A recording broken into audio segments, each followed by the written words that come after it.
Rashtrawadi Congress party Sharad Pawar गुट के वरिष्ठ नेता अनिल देशमुख ने राज्य की कानून व्यवस्था को लेकर गंभीर चिंता जताई है।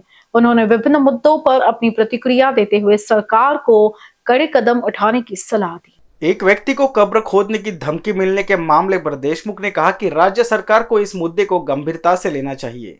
उन्होंने आगाह किया कि यदि ऐसे मामलों को नजरअंदाज किया गया तो कानून व्यवस्था और भी बिगड़ सकती है। कालच बजरंग दलचे काही प्रमुख पदाधिकाऱ्यांनी अशा पद्धतीचं वक्तव्य केलं की राज्य शासनाने महाराष्ट्रातून औरंगजेबची कबर काढली पाहिजे, नाहीतर आम्ही कार सेवा करून ती कबर खोदून काढू, अशा पद्धतीचं वक्तव्य केलं।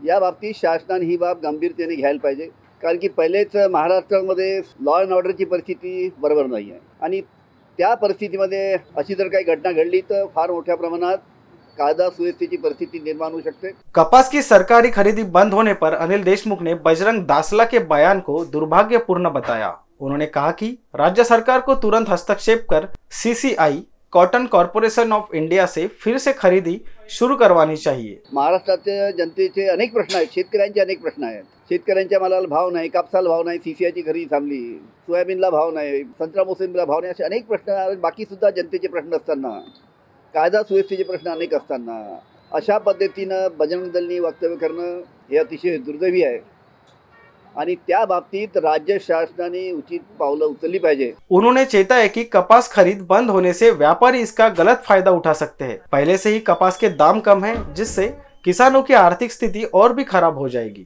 असं आहे की सीसीआयची खरेदी बदल्या काळामध्ये चालू होती, पण त्यांनी शनिवारपासून खरेदी एक बंद केली। आजच्या तारखेला कोणतीही शासनाच्या माध्यमातून खरेदी नाही आणि त्याचा फायदा आता व्यापारी मंडळ घेणार। पहिलेच कापसाला भाव नाही, तुम्ही आठवा आमचं जेव्हा सरकार होतं, महाविकास आघाडीचं सरकार होतं, तेव्हा 13,000 14,000 रुपयापर्यंत आम्ही प्रति क्विंटल कापसाला भाव दिला। आता 7,000 भाव आहे आणि त्याच्यातही जर सीसीआयची खरेदी जर बंद झाली तर अजून यामध्ये भाव कमी होईल आणि त्याच्यामुळे अजून शेतकऱ्यांच्या अडचणी वाढेल।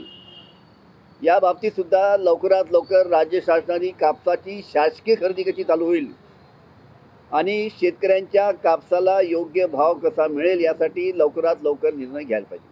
अनिल देशमुख ने कहा कि महाराष्ट्र में कृषि भूमि तेजी से घट रही है और लोग गांव छोड़कर शहरों की ओर पलायन कर रहे हैं। उन्होंने इस गिरावट को गंभीर चिंता का विषय बताते हुए कहा कि इसका असर कृषि उत्पादन पर भी पड़ेगा। ठीक आहे, शेतीचं क्षेत्रफळ जे आहे ते कमी होत आहे, कारण की ठीक आहे, बरोबर आपल्या डेव्हलपमेंटला जमीन लागते। आपण हायवेज करतो, तुमच्या रेल्वे करतो, शाळा उघडतो, अनेक इन्फ्रास्ट्रक्चरची गोष्टी करतो, त्याला जमीन लागते। त्याच्यामुळे शेतीचं क्षेत्रफळ कमी होतं आहे, शेतीवरचा भार अधिक वाढतो आहे आणि त्याच्यासाठी सर्वात महत्त्वाचं कारण म्हणजे अर्बनायझेशन, जे शहरीकरण महाराष्ट्रामध्ये मोठ्या प्रमाणात होत आहे। ग्रामीण भागामध्ये जनता ही अतिशय त्रस्त आहे। ग्रामीण भागामध्ये अनेक प्रश्न आहे, त्यांच्या शेतमालाच्या भावाचा प्रश्न आहे, त्यांच्या कर्जमाफीचा प्रश्न आहे, असे अनेक प्रश्न असल्यामुळे गावातील मोठ्या प्रमाणात शेतकरी ते शहरामध्ये त्यांचा ओढा आहे आणि त्याच्यामुळे मोठ्या प्रमाणात महाराष्ट्रामध्ये सर्वात जास्ती शहरीकरण हे महाराष्ट्रात होत आहे। देशामध्ये अजूनही काही असे राज्य आहेत की त्या ठिकाणी शहरीकरणाचा रेट फार कमी आहे।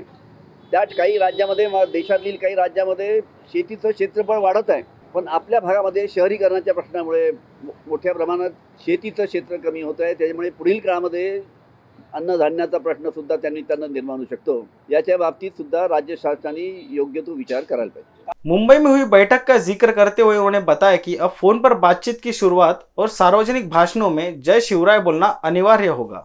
चांगलं आहे, आम्ही तशी मुंबईच्या सभेमध्ये, मुंबईच्या बैठकीमध्ये हा निर्णय झाला आणि चांगली सुरुवात आहे त्यांनी।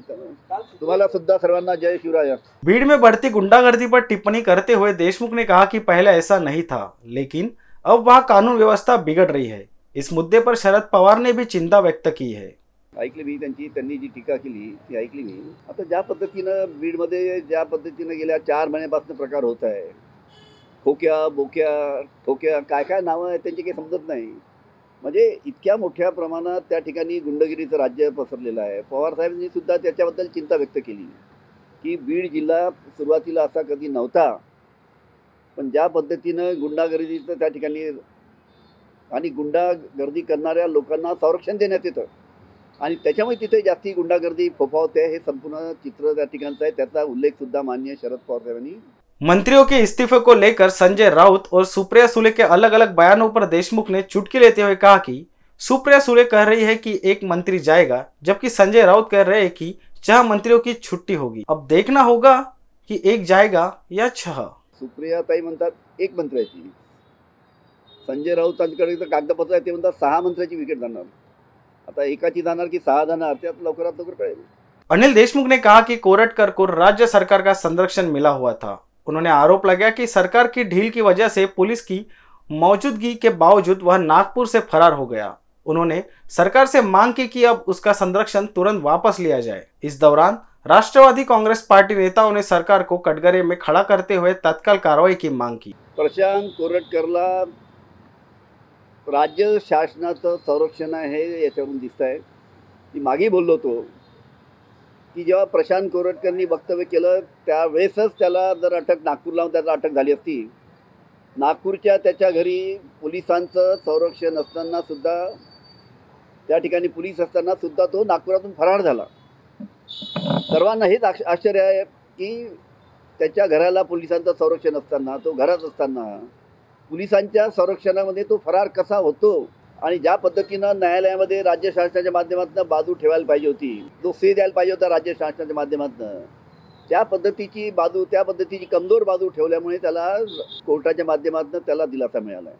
त्याच्यामुळे छत्रपती शिवाजी महाराजांच्या बाबतीत अवमान करणाऱ्या प्रशांत कोरटकरला राज्य शासनाने संरक्षण देऊ नये आणि या बाबतीत फार मोठा आक्रोश त्या निमित्तानं जनतेचा आहे। इन BCN न्यूज के लिए रेशमा राठौड़ की रिपोर्ट।